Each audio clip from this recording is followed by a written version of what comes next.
Salam alaikum wa rahmatullahi ta'ala wa barakatuh. Comment comprendre que, après avoir fait de brillantes études, après avoir eu un bon boulot avec un bon salaire, après s'être marié et avoir des enfants, et que, je dis, on a une vie même qui fait envie, on a l'impression de ne pas être heureux. Qu'est-ce qui fait ça? Parce que j'entends se plaindre. Il y a une seule chose. C'est comme si on était dans un triomphe sans gloire. Ok, il t'explique.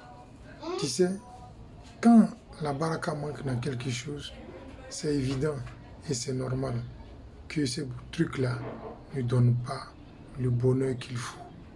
Pourquoi? Parce qu'en fait, on a résumé la baraka uniquement que à nos parents. Mais au-delà de nos parents, il y a la baraka du maître, il y a la baraka des professeurs, il y a la baraka des aînés qu'on rencontre, il y a la baraka des grandes personnes qu'on rencontre, il y a la baraka du maître spirituel, il y a la baraka de même ton époux, même ton épouse, il y a la baraka aussi des enfants qu'il faut avoir. En fait, c'est un truc, comme on a dit, al-baraka tushtara, la baraka s'achète, c'est un truc que tu peux payer sans toutefois débourser forcément de l'argent. Mais apparemment, tout le monde ne le met pas dans ses priorités.